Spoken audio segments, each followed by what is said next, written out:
नमस्कार, मी रश्मी. आपल्या Rashmi Borkar recipe and ब्लॉग्समध्ये तुमचं सर्वांचं स्वागत आहे. आज आपण करणार आहोत ओल्या काजूच्या बियांची रस्सेदार भाजी.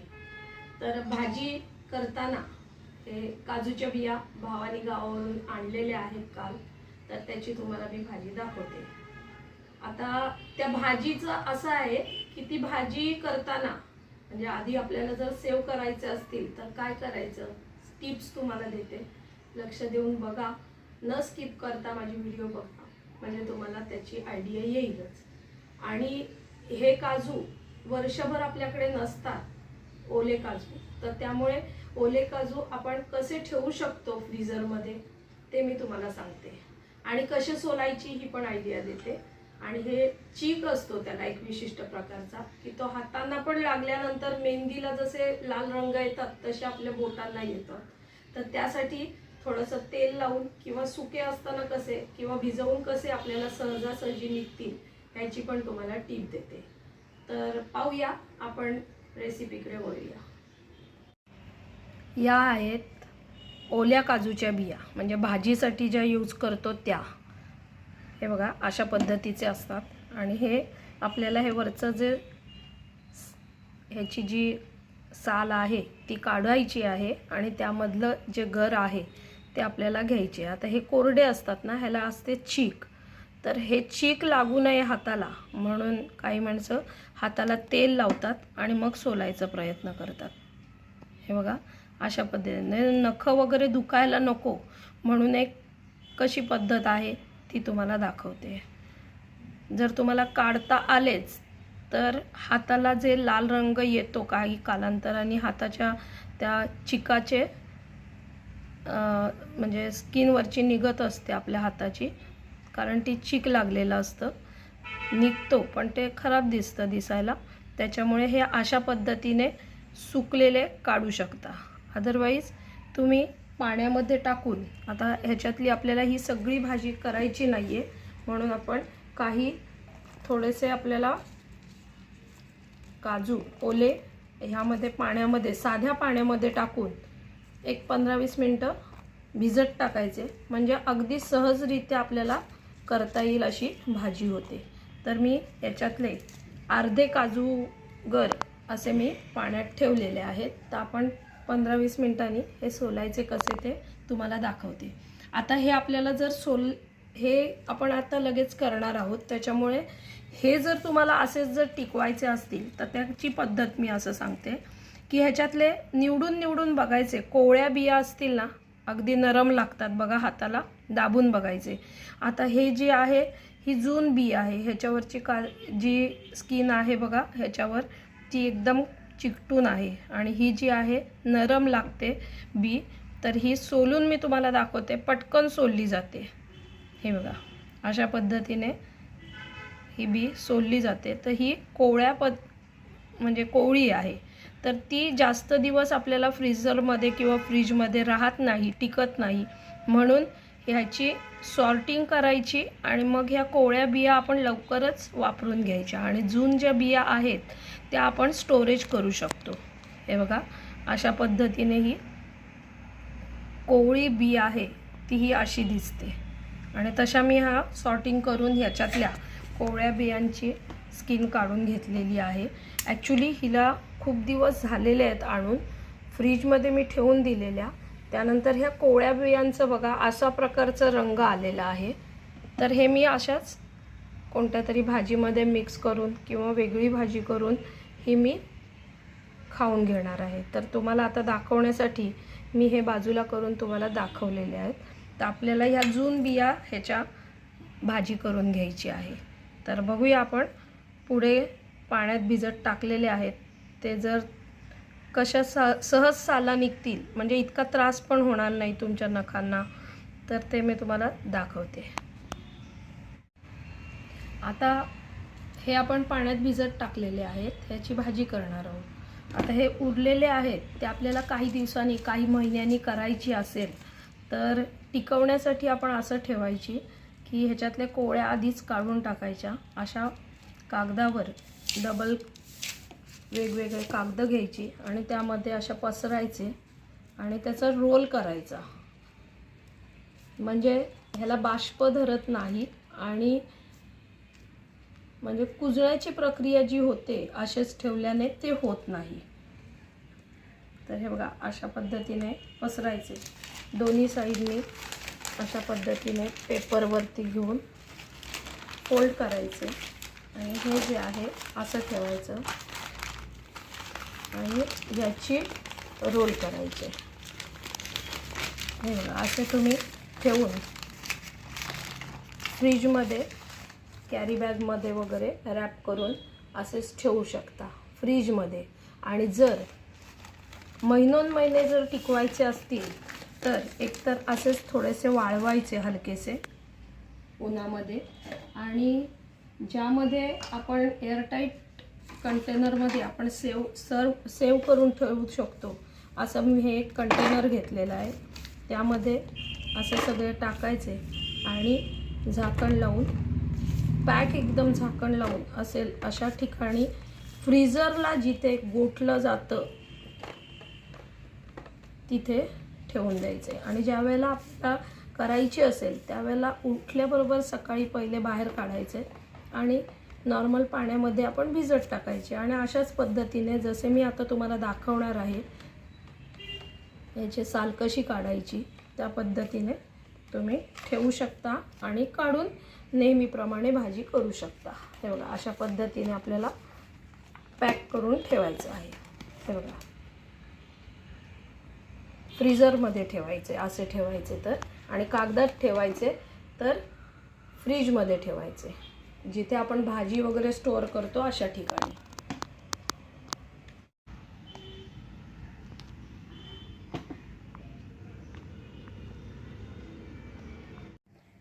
आपण काजू भिजत टाकलेले आहेत, तोपर्यंत आपण वाटणाची तयारी करायची आहे. कांदा खोबऱ्याचं वाटण करायचं आहे. हे रस्सा होण्यासाठी किंवा ग्रेव्ही तयार करण्यासाठी हा वाटण आहे.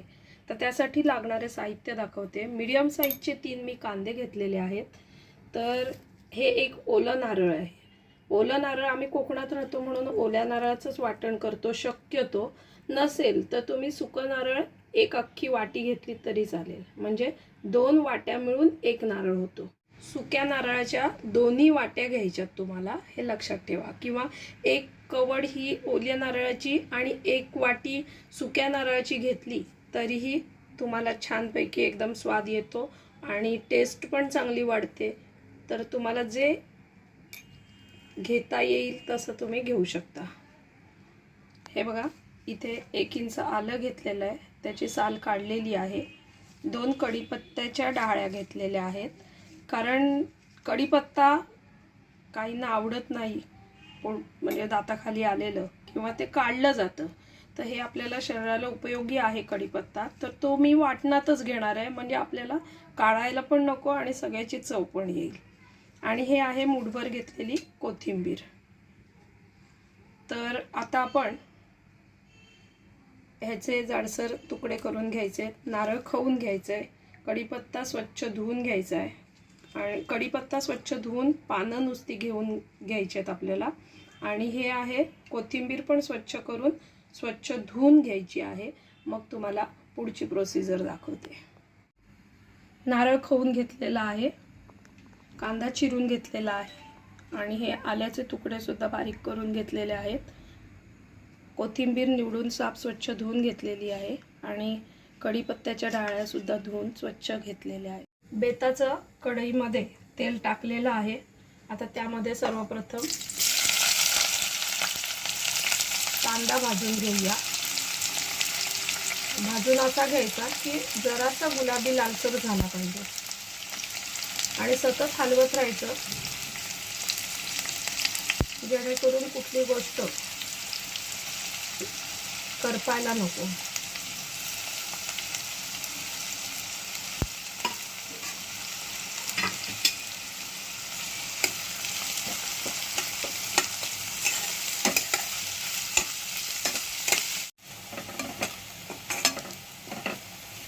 हे बघा अशा पद्धतीने थोडंसं गुलाबीसर झाला कांदा की त्यामध्ये आपल्याला खोबरं टाकायचं. सर्व खोबरं आपल्याला एकत्रच भाजून घ्यायचं आहे. खोबऱ्याला गुलाबीसर रंग आला की मग आपल्याला त्यामध्येच येत असतानाच आपल्याला आल्याचे तुकडे टाकायचे आहेत, म्हणजे त्याच्यातला मॉइश्चरायझर कमी होईल. मॉइश्चर त्याचं कमी झाल्यानंतरच बाकीचे सगळे टिकणारे जे वस्तू आहेत, म्हणजे आपण टिकवतो तर त्याला बुरशी वगैरे येत नाही. त्यासाठी मॉइश्चर त्याचं गेलं पाहिजे. आता हे पण सतत आपण हलवून घेऊया आणि गुलाबीसर रंग येईपर्यंत सतत हलवत राहूया. बघा, थोडासा रंग आपला खोबऱ्याचा बदललेला आहे. आता यामध्ये आपल्याला कढीपत्ता पण टाकून घेऊया, कोथिंबीर पण टाकायची आहे. आणि आल्याचे असे पातळ तुकडे का केलेले आहेत तर मिक्सरमध्ये ते वाटले जाण्यासाठी. ह्याच्यातलं पण आपण मॉइश्चर जाण्यासाठी आपण हे टाकलेलं आहे की नाही, तर हे गेलं की आपलं वाटण जर तुम्ही फ्रीजरला न ठेवता फ्रीजमध्ये ठेवलं तर 4-5 दिवस बऱ्यापैकी चांगला राहतो. आणि जर अगदीच खूप टिकवायचं असेल 15 दिवस वगैरे तर एअरटाईट कंटेनरमध्ये हे सगळं बारीक करून आपल्याला ठेवून द्यायचं आहे. आणि ज्या वेळेला आपल्याला लागणार आहे त्यावेळेला आधीच काढून ठेवायचं, जेवढं हवं तेवढं घ्यायचं, पुन्हा लगेच आपल्याला एअरटाईट कंटेनरमध्ये ठेवून तसंच आपल्याला झाकण देऊन फ्रीजरला ठेवून द्यायचं. अशा पद्धतीने हे वाटण मी एकदाच करून घेते 10-15 दिवसाचं. तसं तुम्हाला जर करता येत नसेल तर रोज करून फ्रेश घेतलं तरीही चालेल. तर आपण आता हे थोडा वेळ ह्याचा मॉइश्चर जाण्यापर्यंत भाजून घेऊया. आणि हे बारीक वाटून घ्यायचं आहे आपल्याला. बेताचं पाणी टाकायचं हा मात्र बारीक वाटताना. हे बघा, आपलं वाटण जसं आपल्याला हवंय तसं भाजून झालेलं आहे. रंग गुलाबीसर झालेला आहे. अति काळपटपणा करू नका, म्हणजे टेस्ट पण बिघडते. तर आता आपल्याला थोड्या वेळ हे गार होऊन छोट्या मिक्सरच्या भांड्यामध्ये आपल्याला चटणी करून घ्यायची आहे. थोडं करून आपण बारीक करून मी तुम्हाला आता पूर्ण वाटणच दाखवणार आहे.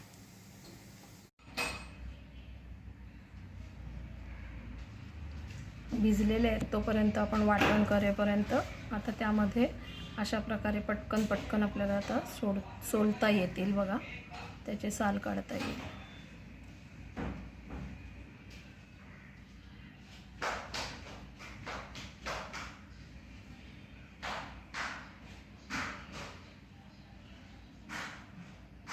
बघा, अशा पद्धतीने सोलायचे आणि पुन्हा पाण्यामध्ये ठेवून द्यायचे.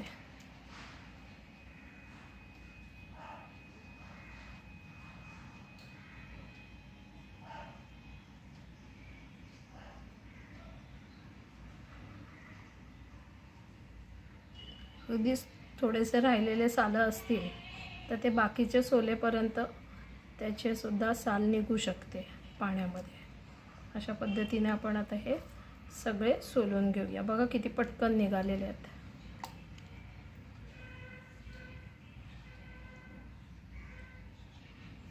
आणि हे हात लगेच कपड्यांना वगैरे लावू नका, कारण कपड्यांचा रंग तो कायमस्वरूपी बसतो.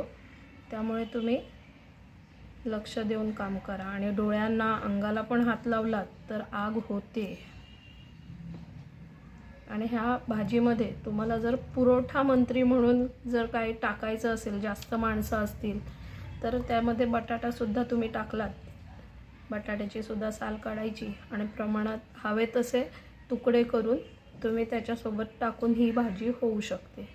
आता आपण करणार आहोत विदाऊट बटाटा काजू भाजी ही. आता ते वाटण आपलं गार करत ठेवलेलं आहे तोपर्यंत आपण आता हे सालं काढून घेऊया. हे बघा, अशा पद्धतीने आपल्याला हे पूर्ण सालं काढून, म्हणजे हे 100 आपण घेतलेले आहेत मोजून, म्हणजे 1 शेकडा म्हणतात आमच्याकडे गावाला. शेकड्यावारी हे विकायला आलेले असतात काजू, ओले काजू. तर हा 1 शेकड्याचंच प्रमाण घेतलेलं आहे आणि तुम्हाला हे दाखवत आहे.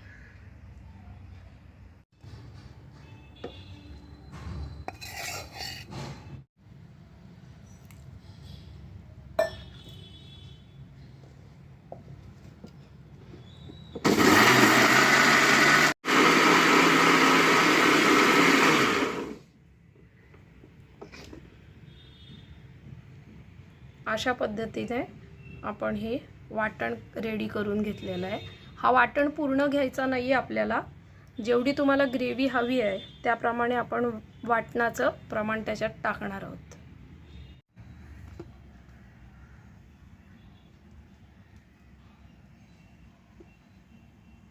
हे आपण एअरटाईट कंटेनरमध्ये आपण ठेवलेलं आहे.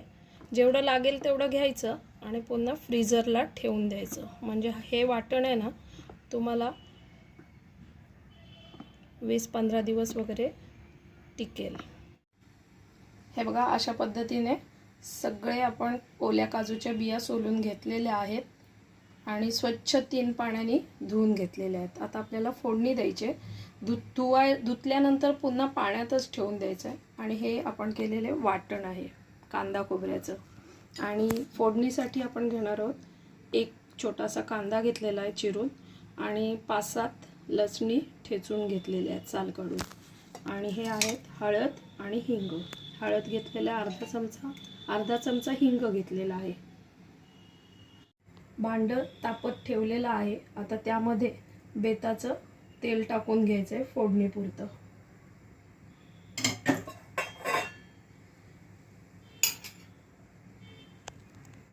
तुमच्या तिखटानुसार म्हणजे तिखट मसाल्याला जो टेस्ट असेल त्यानुसार तुम्ही मसाला घ्यायचा आहे. हा माझा मसाला आहे, घरगुती आहे आणि त्यामध्ये गरम मसाला ॲड केलेला आहे ऑलरेडी. तर त्यामुळे मी 2 चमचे, आपण पोह्याचे चमचे 2 चमचे हे घेतलेलं आहे. पाव टीस्पून फक्त मोहरी टाकलेली आहे, ती तडतडलेली आहे. त्यावर लगेचच लसूण टाकलेली आहे आणि लसणीसोबतच कांदा सुद्धा टाकलेला आहे. आता कांदा जर असा लाईट ब्राऊन झाला की आपल्याला त्यामध्ये मसाले टाकायचे आहेत.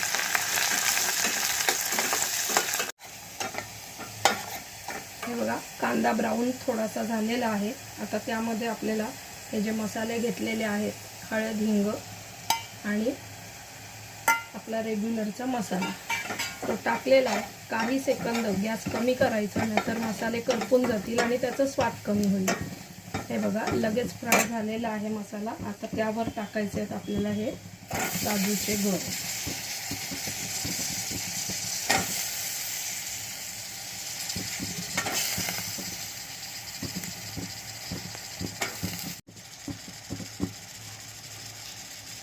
आता हे चांगलं मिक्स करून घेऊया.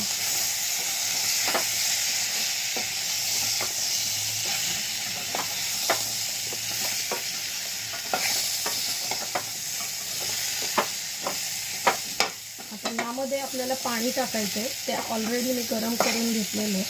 ते पाणी मी ह्याच्यात ॲड करणार आहे आणि झाकण देऊन मीडियम गॅसवर शिजत ठेवणार आहे. आणि मध्ये मध्ये आपल्याला हे भांडं ज्यावेळेला पाणी आटतंय असं वाटलं तर गरम केलेलं पाणी पुन्हा आपल्याला त्याच्यात आपल्याला जेवढी ग्रेव्ही हवी त्याप्रमाणे टाकायचं आहे. तर आता आपण ह्यामध्ये पाणी टाकूया.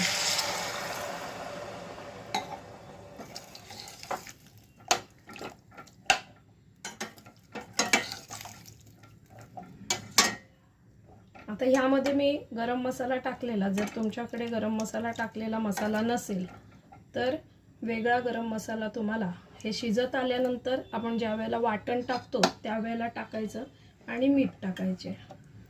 तर आता आपण झाकण देऊन चांगलं शिजवून घेऊया.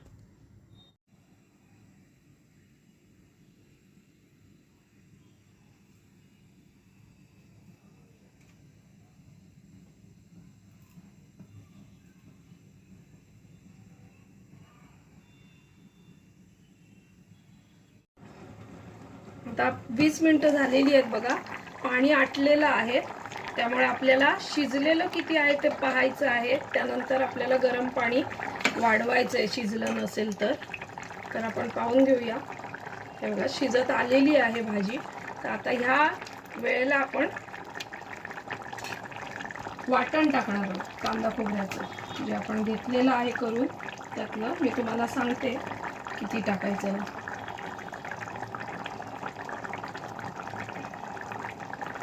मिक्स करून बघायची, तुम्हाला किती पातळ हवे त्याप्रमाणे वाटणचं मिश्रण आपल्याला टाकायचं आहे.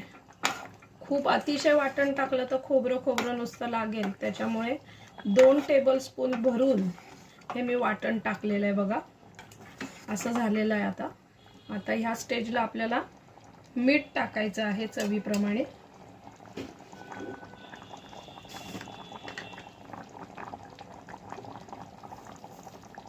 एक टीस्पून बरोबर मीठ टाकलेलं आहे.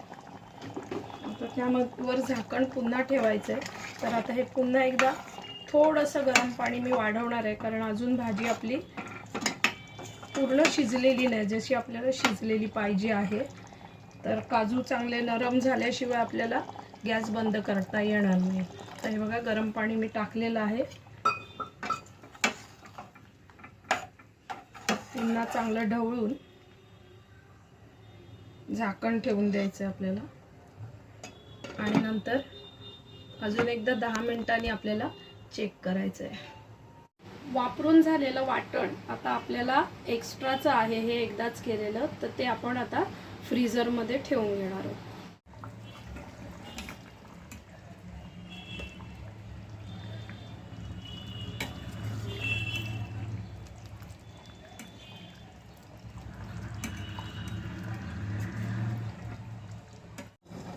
आता 10 मिनिटं झालेली आहेत. आपण आता काजू शिजलेले आहेत का व्यवस्थित ते बघूया.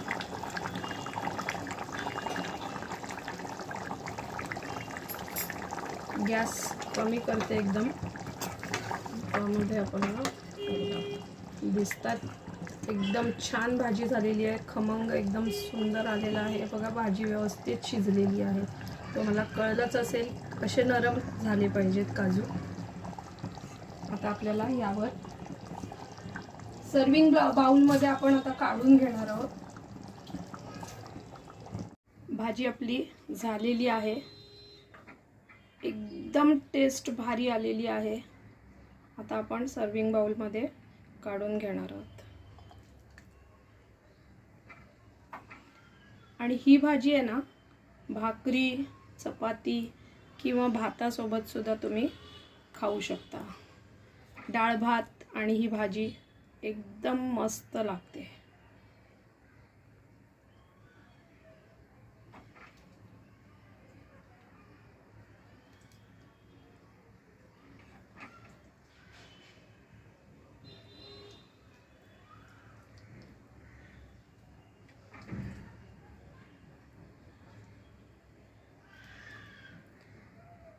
व्हिडिओ माझी आवडली असेल तर तुम्ही लाईक करायला विसरू नका. तुमच्या मित्रमैत्रिणींना किंवा नातेवाईकांना शेअर करायला सुद्धा विसरू नका. नवीनच व्हिडिओ पाहत असाल तर सबस्क्राईब मात्र नक्की करा, जेणेकरून माझी व्हिडिओ नवीन ज्या अपलोड होतील ते तुम्हाला पाहता येतील. अशाच आपण नवीन रेसिपीसह पुन्हा भेटू. तोपर्यंत नमस्कार. आता मी ह्यावर गार्निशिंगसाठी बारीक चिरलेली कोथिंबीर टाकलेली आहे. धन्यवाद.